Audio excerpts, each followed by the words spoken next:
அங்க ஒண்ணு நடக்கலடா. நான் சொல்றத நம்புங்க. மா கையில பழி வாங்குற எண்ணத்தை மட்டும் விட்டுருங்கன்னு பேசிட்டு வந்தேன்டா. வேற ஒண்ணு நடக்கல. இல்ல, நீ சொல்றது பொய் மாதிரி தெரியுதுமா. அங்க வேற ஏதோ நடந்திருக்கு. அந்த பொம்பளை எங்ககிட்டயே ஓவரா பேசும். நீ போயிருக்கனா கண்டிப்பா ஏதாவது பேசி பிரச்சனை பண்ணிருப்பா. இப்ப சொல்ல புரியா இல்லையாமா? ஐயோ, ஏன்டா புரிஞ்சுக்க மாட்டேங்கிற? நான் தான் ஒண்ணு இல்லைன்னு சொல்றேன்ல. இப்போ எனக்கு என்ன ஆச்சுங்கிறது முக்கியம் இல்ல. கையில் எங்க இருக்கா, அவளுக்கு என்ன ஆச்சுன்னு தேடி கண்டுபிடிக்கிறதாண்டா முக்கியம்.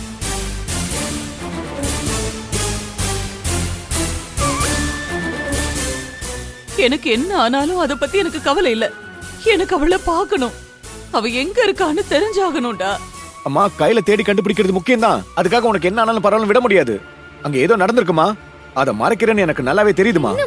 ஆனா உங்களுக்கு என்ன நடந்ததுன்னு தெரியுமா? நீங்க எங்க அம்மாவை எங்க பாத்தீங்க? அவங்க சொன்ன மாதிரி உண்மையிலே கீழே வந்துதான் அடிபடுதா? தயவு செஞ்சு உண்மையை சொல்லுங்க. சொல்லுங்க. அம்மா போய் தான் சொல்றாங்க.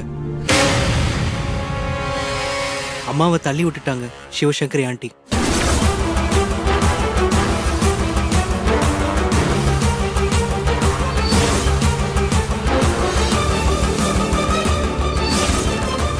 அதனாலதான் அவங்களுக்கு தலையில அடிபட்டுச்சு.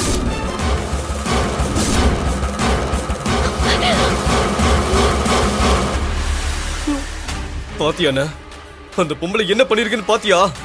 எவ்வளவு தைரியம் இருந்தா நம்ம அம்மாவையே புடிச்சு கீழே தள்ளி விட்டுருக்கோம். அவ்வளவு சும்மா விடக்கூடாதுன்னு. டேய் டேய், தயவு செஞ்சு நீங்க கோவப்படாதீங்கடா. நான் சொல்றது நீங்க கேளுங்கடா. நீங்க இப்படி கோவப்பட்டு சண்டைக்கு நிப்பீங்கன்னு தான் நான் உங்ககிட்ட சொல்லாமே இருந்தேன். பெத்தம்மாவை இப்படி அடிச்சு காயப்படுத்தி அனுப்புனவங்களை நான் சும்மா விட்டேனா? நான் உன் புள்ளையே கிடையாதுமா. அந்த பொம்பளை இன்னைக்கு என்ன கதி பண்றேன் பாரு. ஐயோ, மூர்த்தி, மூர்த்தி. பேசாம இருமா. டேய், அவங்க சொன்னா பண்ணிட்டு கேளுங்கடா. இருப்பாங்க. நீங்க பிரச்சனை பண்ணீங்கன்னு தான் நான் சொல்லவே இல்ல. என்ன பிரச்சனை? அவங்க இருக்கு இன்னைக்கு.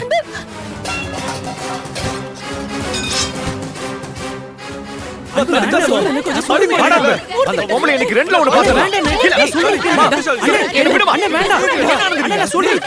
தாயை வந்து ரத்தம் வர அளவுக்கு அடிச்சிருக்கா. அவளை சும்மா விட சொல்றீங்களா? விடுங்க அவளை. இன்னைக்கு வாடான்பு. ஐயோ, விடுன்னு சொல்றேன்ல. அன்பு சொல்றது கேளு அன்பு. அன்பு அன்பு நீயாவது புரிஞ்சுக்கோ அன்பு. மாமா தான் கோவப்படுறாரு. இப்ப இருக்க சூழ்நிலை அங்க போய் இன்னொரு பிரச்சனை வேணான்றதுக்காக தான் நான் சொல்றேன். வேணாடா. அதுக்காக எங்க அம்மா ஒருத்தங்க அடிப்பாங்க, நான் அவங்களை சும்மா விட சொல்றியா? அன்பு அன்பு நான் அப்படி சும்மா விட சொல்லல. இப்ப எதுவும் பண்ண வேணாம்னு தான் சொல்றேன். ஆமாடா. அண்ணே அண்ணே வேண்டாம். அண்ணே, முதல்ல கையில நீ எங்க இருக்காங்கன்னு தேடி கண்டுபிடிப்போம். அப்புறம் அவங்கள என்ன பண்றதுன்னு யோசிக்கலாம். சொல்றது கேளு அன்பு, ப்ளீஸ் அன்பு. டேய் அன்பு, யார் என்ன சொன்னாலும் கேட்காதடா. என்ன நடந்தாலும் சரிடா. இன்னைக்கு அந்த பொம்பளை உயிரோடவே இருக்க கூடாது. டேய், ஏன்டா புரிஞ்சுக்க மாட்டேங்கிறீங்க? அவங்க கிட்ட சண்டை போடுறதை விட என் பொண்ணு கையில் தாண்டா எனக்கு முக்கியம். அவளுக்கு என்ன ஆச்சுன்னு தெரியணும்டா. உங்களை கையெடுத்து கும்பிட்டு கேட்டுக்கிறேன்டா. அவங்க கிட்ட பிரச்சனைக்கு போகாத. தயவு செஞ்சு இதை கீழே போடுறா.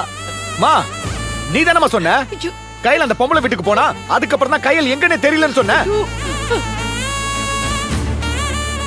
இப்ப நீ போய் கேட்டதுக்கு அவ உண்மையை சொல்லாம அடிச்சு உன்னை தள்ளி விட்டுருக்கால. இப்ப நாங்க கேக்குற விதத்துல கேட்டு உங்களை அடிச்ச விதத்துக்கும் அவங்களுக்கு சேர்த்து சமாதி கட்டுறமா? விடுங்க. விடுங்கன்னு சொல்றல. விடுங்க. சீக்கிரம் சீக்கிரம். எங்க அம்மாவை அவ கை வச்சிருக்கா. விட மாட்டேன். மூர்த்தி, அன்பு. ஐயோ அன்பு. ஐயோ, அங்க போய் இவனுக்கு என்ன பிரச்சனை பண்ண போறானுங்களோ தெரியலையே. இன்னைக்கு அந்த சிவசங்கரி கொல்லாம விடக்கூடாதுடா. ஏய் ஏய்